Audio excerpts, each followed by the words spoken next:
धरती कहे पुकार के, धरती कहे पुकार के, धरती कहे पुकार के।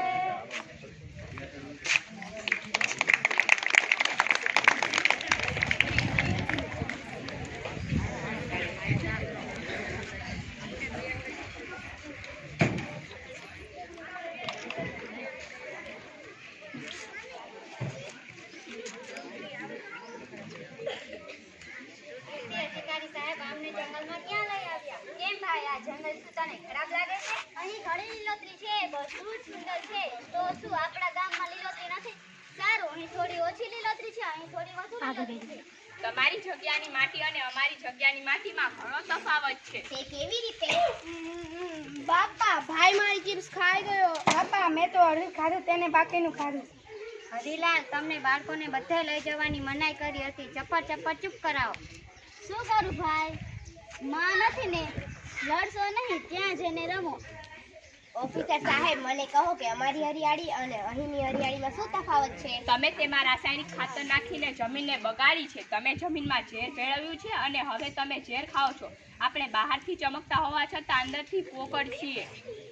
અહીંની માટી અમૃત છે, અમારી માટી ઝેર છે. તે સાચું કહ્યું. અહીંની જમીનમાં અમૃત છે કારણ કે ખેતી પરંપરાગત અને કુદરતી રીતે કરવામાં આવે છે અને જમીનમાં સેન્દ્રિય ખાતરો નાખવામાં આવે છે અને આપણે જમીનમાં જંતુનાશકો અને રસાયણોનો ઉપયોગ કરીએ છીએ. તેથી પાણી પણ ઝેરી થઈ ગયું છે. પૃથ્વી માતાના દરેક અંગને રક્તસ્રાવ થઈ ગયું છે. અમે કેવી રીતે માની લઈએ? બંને માટી છે મારી પાસે, કહો તો તપાસ કરીએ. જુઓ, આ રીતે પ્લાસ્ટિક ફેંકી દેશો તો જંગલમાં હરિયાળી ધીમે ધીમે ઓછી થતી જશે. જંગલમાં ગીત સંગીત. ચાલો ભાઈ, જોઈએ, થોડું મનોરંજન થઈ જશે.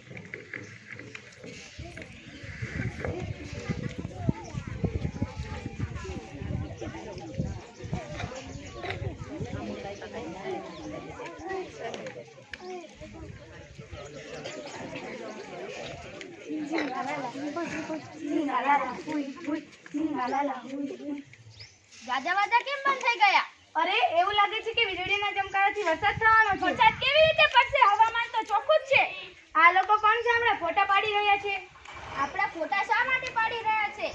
તમે લોકો આ બધો કચરો તમારી સાથે લાવ્યા છો? તમે લોકો તો જતા રહેશો. અમારી ધરતી માતા માટે શ્વાસ લેવો પણ મુશ્કેલ થઈ જશે. જુઓ, આ રીતે તમે લોકો ખાવ પીવાને બચેલો ખોરાક અને વસ્તુને ફેંકી દો છો, પરંતુ ત્યારે પૃથ્વી બગડતી નથી. તમે ઘણી બધી વસ્તુઓ ફેંકી દો છો. અમે જે પણ વસ્તુઓનો ઉપયોગ કરીએ છીએ તે કુદરતી હોય છે અને જે કંઈ બચે છે તેને અમે માટીમાં નાખી દઈએ છીએ અને તે ફરીથી ઓર્ગેનિક ફૂડ બની જાય છે.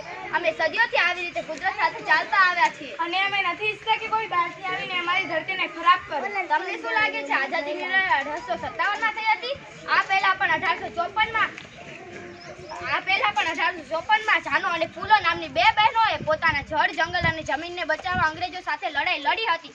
તેમને સજા થઈ અને આજે તમે અમારી જમીનને પ્રદૂષિત કરી છે. તમને પણ સજા થશે. સરપંચજીને બોલાવો. અરે, આ બધું શું ચાલી રહ્યું છે? પૃથ્વી ધ્રુજી રહી છે. લાગે છે ધરતીકંપ આવવાનો છે.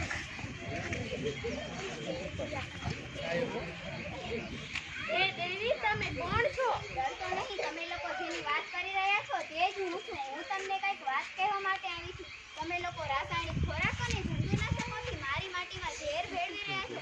શું તમને ખબર છે એમાં મારું જ નુકસાન થશે? તમે લોકો પર્વતો કાપીને નદીના પાણીમાં ઝેર ભેળવી રહ્યા છો. તમને મારી પીડા મહેસૂસ થતી નથી. તમે મારા વિલાપ સાંભળી શકતા